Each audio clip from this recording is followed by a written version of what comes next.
Hey, everybody. Welcome to this edition of Bird Brain 66 with your hosts. Somewhere on the interwebs, Andy Teague is either on my left or my right, and we've decided from moving I'm forward. right here.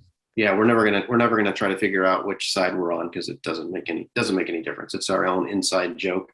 I'm Brian Bretsch, and we will be discussing the 1999 Fleer Tradition 21 card set, as well as the five update cards, the unbelievable Stan Musial inset that's in here, as well as the 1961 inset. So a really cool collection. So Andy, we always talk about first impressions of a set. This one is got a lot of cool designs, but what do you like best coming out of the chute? Well, you mentioned the Musial cards. So there's a total of 12 Musial cards in the set, which is really cool. Not all just from his insert set, but there's some other cards of his in there as well. Pretty good photography on the cards, which I really like. They did a nice job with that. Stamp traded on some of the guys that came over in their old uniforms, without making any dirty hat changes or anything of that nature. So there you go, Eric Davis, perfect example of that. And a very, very nice classic look to how they did that set. So, and this kind of replaced, in 98 and in a few other years, Fleer Tradition replaced the normal Fleer set along with some other Fleer sets that came down the pipe. But yeah, great set, great photography. And when the Cardinal Hall of Famer candidate, Matt Morris, right there, I want to go ahead and point him out. He still didn't get in. He didn't get in last year. I wanted him to get in last year, but he didn't make it. But hopefully soon. But yeah, like the set. It's cool design too. What I was going to say is this would be the year that followed up the Summer of Slam with McGuire and Sosa. So there's the card of McGuire, number one of the set. And if you look on the back, and you can see, if I don't drop it, depicting his, I know, get some glare there, his 70th home run on that card. So nice notation on that. And even better yet, in the update portion of the set, another card there. It's highlighting McGuire's 500th home run. So pretty cool. So a lot of cool cards in this set. Yeah, I like the overall, like I was saying, just real quickly about the design. I like this kind of look here with Langford and Fernando Tatis, the old St. Louis Grays uniform, kind of cool. I do like this look with the the name, on the going up and down. Yeah. In the gold letter with the trim, so that's kind of cool. I also want to point out that there's also a really cool action shot, on the back. I know you just showed that with the McGuire in the 500s, but yeah, I think the base set is really cool. I the other thing that we pointed out right before we started, out of the 21 cards that are in the set, I know I showed this one really early on with Kent Mercker in there. This is a pretty cool card. Check out who the catcher is. Tom Pagnozzi, but he's not in the base set or he's not in the updated set. So I don't know if Tom, got traded then. I have to go back and do my homework if he got traded before the 2000s season, or if he, 99 or 98, excuse me, was his last season. So I got to go do some homework in it, but I find it quite interesting that the only representation of Pags is on the Kent Mercker card. But the other thing that we talked about too, which is kind of fun, is the crazy rotation when Dave Duncan was the pitching coach of all the guys that the Cardinals started to give little opportunities on to see if they were going to be able to make it with the team. Ricky Patalico in his Phillies uniform, Yep. Kent Merker's in a Cardinal uniform, Scott Radinsky's in the Dodger uniform. So kind of cool, but I like this set. And speaking of the base set, there's actually a Musial card in the base set, which is really cool because you don't see it happen too often in the sets. Right, and I love that old wool-looking uniform in there. That was all hot as heck in the Oh my gosh, yeah. July and August days of St. Louis hot weather. So in addition to that, I know you talked a little bit about the update sets. Who do you have represented in that really cool 1961 retro Fleer set? Well, funny you should ask. Oh my gosh, it would be Stan the Man. So there he is in that the wool uniform once again. So yeah, pretty cool that they did this and true to nature, just like the card itself back in the day. So love how they did that design. They didn't do anything crazy. They stuck with the original design, which I really liked. And and a lot of there's two McGuire cards in this, or three McGuire cards in this set. The 12 Musials and we got four JD Drew cards in this set. So he's represented in a 61 as well. Yep. So, He's a checklist in the base set, and there's also, is he in the season highlights? I'm looking over here at my cards. oh, he's a future star. Future star, that's right. Yeah. Yeah. And this great pitcher that we had too, Mr. Rick Ankiel, Mm-hmm. Cardinal broadcaster and also Cardinal outfielder. So you said nice photos on the front and the back of each player. Yep. So really cool set. So I know you're itching to get into the meat and potatoes of the set. So go ahead and throw up your favorite card of the Musial. Out of all this is great. So let me just start off. We talked about it as we kicked off the show. It's really awesome about this particular series in 1999 by Fleer Tradition is a 10-card inset of Stan the Man Musial. Lots of really cool, and I'll let Andy show some stuff there. Love that one of he and Red. Yep. But for whatever reasons, I mean, just maybe it's nostalgia. I don't know. I love this one when John F. Kennedy was coming through St. Louis. I don't even think this is when he was the president yet. I think this is when he was stumping for office. I'd have to go back and look. But the other thing that I like too about this particular one, and we can show all 10 of the cards. Yeah, the back. Yeah. The back is completely awesome with the statue, another different shot of Stan, and just, some a little fact on each one of them. So Andy, why don't we do this? Why don't you start off by showing the odd number card of him, and then I'll show the even number card. So if you have number It's funny one, you should say that because I had the even number card out first. All right, I'll go first then. We'll make it easier then.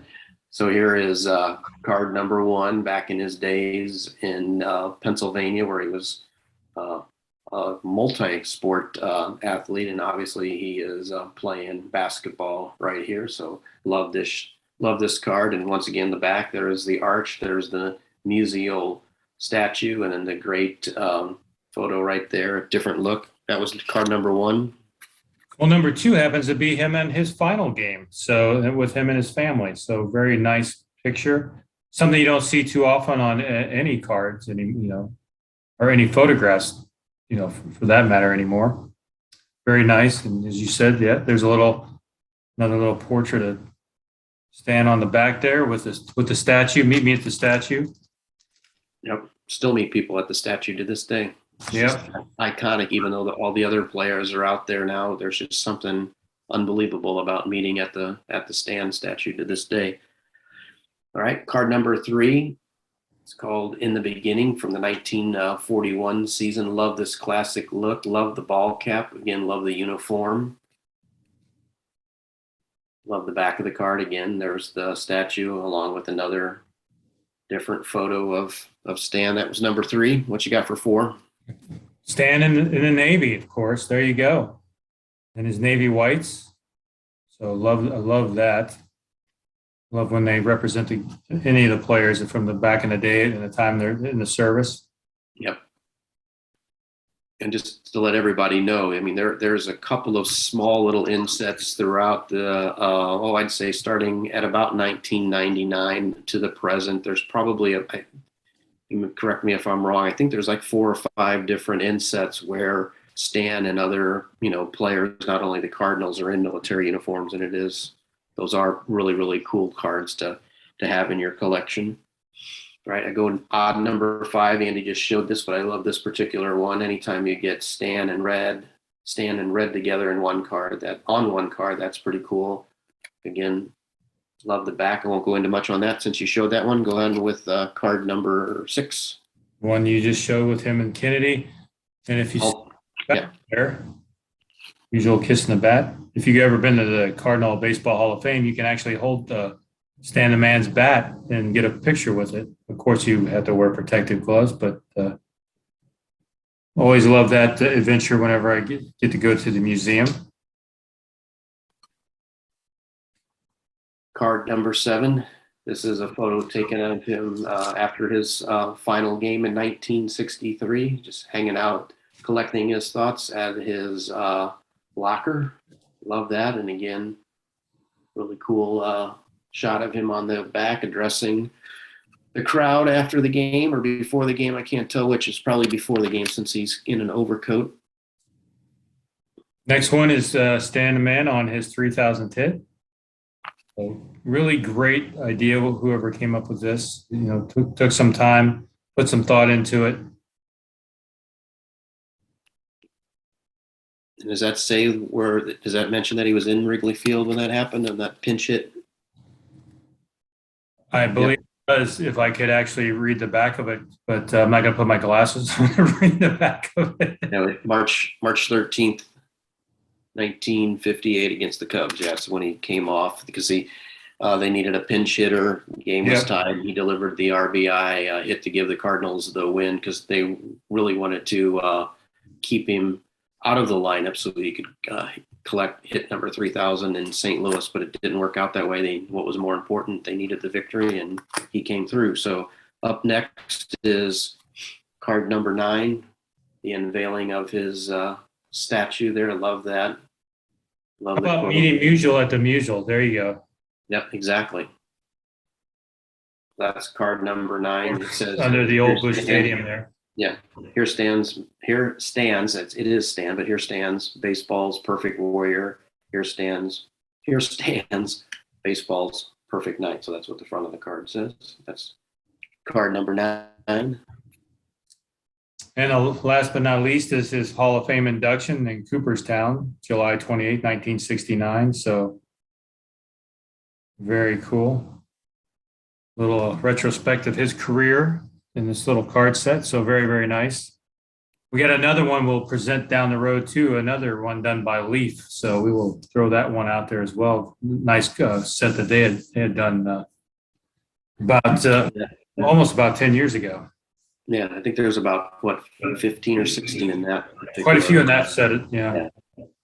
And what's cool about that, some different cards of Stan, some different what I like artwork, some stuff that I had never seen before prior to that particular set. So again, this one by Fleer Tradition, kudos to them for going back into the time machine, probably working with Stan the Man Inc. to get some of these classic and older photos of him, and it looks to be the same way with Leaf, because wasn't that 2015, I believe, or 14? I believe it's 2015, yeah, for that set. Yep. So anytime that there's a Stan the Man inset, Andy and I are texting one another, especially the newer stuff, letting the other one know that it's out there, or just keeping track, because there's a lot out there to collect in the land of Cardinal baseball cards, but the one that I'll never have enough of is Stan. I'll always want to have eventually every single one of his, but I know that'll never happen because of the chromes and the refractors and the one of ones, which I'm not into. Andy's not into any of that stuff either. So, but for the most part, I'd like to have probably half of what's out there that's realistic, that's to be collected, because there's a lot of old stuff out there yet that's a lot of one-offs that will feature someday as well. Yep. Well, I think that about wraps this set up. We hit this pretty well. A lot of great cards in this set, a lot of great inserts in this set. So one I highly recommend getting for any Cardinal fan out there, and a great set for any collector, the Fleer Tradition set. So doesn't matter if you're a Cardinal fan or not, because your team is represented well in this set also. Yeah, there's again what you just said. The update set is nice. The overall base set has a good look to it. The 61 retro look. Again, if you're whatever fan, like Andy said, whatever team, there's going to be some representation there. There may not be a Hall of Famer in your insets, but that's okay. But one of my more favorable Fleer sets, and glad that we took the time today to review that. So, any closing thoughts before we wrap? No, I'm just excited about doing our next set. Very cool. All right. Well, thanks everyone for joining us again as usual. Now that our schedules are getting back to somewhat of some normalcy, we'll go back to having some guests, but appreciate you joining us on this edition of Bird Brain 66. As always, you can catch us here on our YouTube channel. You can catch us on Facebook and on our Twitter handle, which again keeps growing and having more and more former players jumping in and commenting and following and tweeting back at us. And remember, we always take requests as well. So on that note, I'm Brian Bretsch. Andy T, Thanks for joining, everybody. thank you.